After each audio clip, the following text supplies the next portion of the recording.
सुशासन की विदेशों में गूंज नीतीश नाम ही काफी है। मोदी से पहले जिस बिहार मॉडल से घबरा था पाकिस्तान, उसी कहानी को आज आपके सामने खोलेंगे। असली नायक तो नीतीश कुमार जब कराची एयरपोर्ट पर गुंजा welcome architect of Bihar broad model इस सीमा पार तक मचा दी थी हलचल।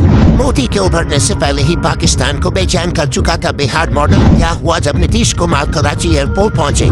भारतीय राजनीति का वो दौर जब सुशासन भी एक ब्रांड था और उस ब्रांड का नाम था बिहार मॉडल। ये वही समय था जब गुजरात मॉडल की चर्चा के बीच बिहार के मुख्यमंत्री नीतीश कुमार सीधे पाकिस्तान तक एक उदाहरण बनकर पहुंचे और इस्लामाबाद से कराची तक गुड गवर्नेंस की चर्चा चढ़ गई।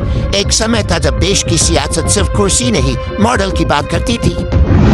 एक तरफ गुजरात मॉडल पर नरेंद्र मोदी का कद बढ़ रहा था तो दूसरी तरफ बिहार मॉडल ने सभी को चौंका दिया था। 2005 के बाद नीतीश कुमार ने बिहार को कानून व्यवस्था, प्रशासनिक सुधार, महिला भागीदारी और तेज आर्थिक वृद्धि के दम पर सुशासन का मॉडल स्टेट बनाकर राष्ट्रीय बहस को केंद्र में ला दिया। नीतीश के सुशासन के 7-8 साल पूरे होते कहानी सीमाओं के पार निकल चुकी थी। 8 नवंबर 2012 बिहार के तत्कालीन मुख्यमंत्री नीतीश कुमार पाकिस्तान पहुंचते। ये सिर्फ एक औपचारिक दौरा नहीं बल्कि उस नेता का स्वागत था जिसने गरीबी, अपराध और पिछड़ेपन से जूझ रहे राज्य की तस्वीर बदलने का दावा किया था। कराची एयरपोर्ट पर लगे पोस्टर बहुत कुछ कहते थे। Welcome Nitish Kumar, architect of Bihar ब्रॉड। ये स्वागत के शब्द भर नहीं थे, ये इस बात के संकेत थे कि भारत की राजनीति और बिहार का मॉडल पाकिस्तान के मीडिया और सियासी हलकों में जिज्ञासा का विषय बन चुका है। कराची और इस्लामाबाद में अलग अलग कार्यक्रमों में इंटरैक्टिव सेशंस और मुलाकातों के बीच एक ही केंद्र बिंदु था कि ये बिहार मॉडल है क्या। पाकिस्तान के पत्रकार, सांसद, कारोबारी बार बार यही सवाल दोहराते कि बिहार में अपराध कैसे कम हुआ, पंचायतों और शहरी निकायों में महिलाओं को 50% भागीदारी कैसे मिली, सड़क, शिक्षा और कृषि में एक साथ सुधार कैसे संभव हुआ। नीतीश का जवाब भी साफ था, अच्छा शासन विकास का असली इंजन है, यानी good governance is the real engine of development. उन्होंने तर्क दिया कि ईमानदार, नियत, पारदर्शी व्यवस्था और कानून व्यवस्था में सख्ती के बिना कोई भी आर्थिक मॉडल टिकाऊ नहीं हो सकता। इस पाकिस्तान यात्रा का सबसे चर्चित एपिसोड था इमरान खान से मुलाकात। ये बैठक सिर्फ एक प्रोटोकॉल नहीं थी, दो सियासी चेहरों के बीच विकास पर अनौपचारिक कॉफी कन्वर्सेशन थी।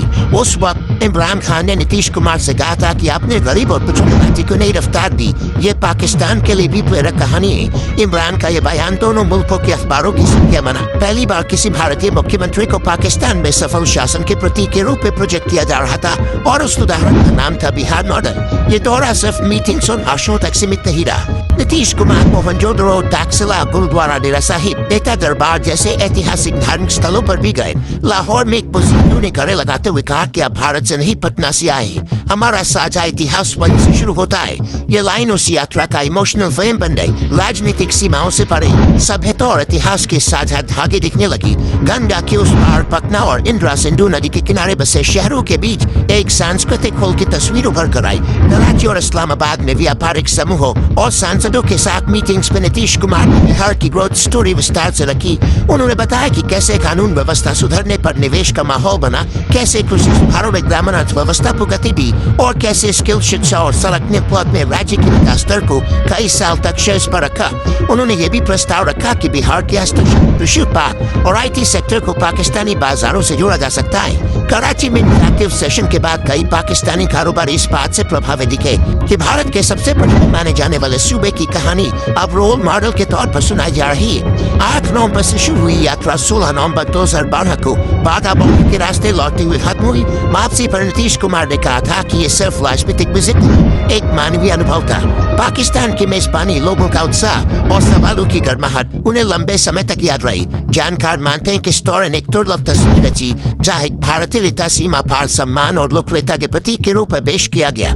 उस दौर में जब भारत पाकिस्तान के रिश्तों की चर्चा ज्यादातर तनाव के संदर्भ में होती थी, वही बीच में एक ऐसा अध्याय लिखा गया जिसमें सुशासन ने कूटनीति की जगह ले ली और बिहार मॉडल ने इस्लामाबाद तक गूंज दर्ज कराई। आज जब नीतीश कुमार 10वीं बार बिहार के मुख्यमंत्री बन चुके हैं तो ये प्रसंग फिर से याद किया जा रहा है कि कभी एक दौर ऐसा भी था जब पटना से होती सुशासन की कहानी सीधे विदेशों में हिट हो रही थी। है आपको नीतीश कुमार का शासन कैसा लगा? हमें कमेंट पे जरूर बताइएगा।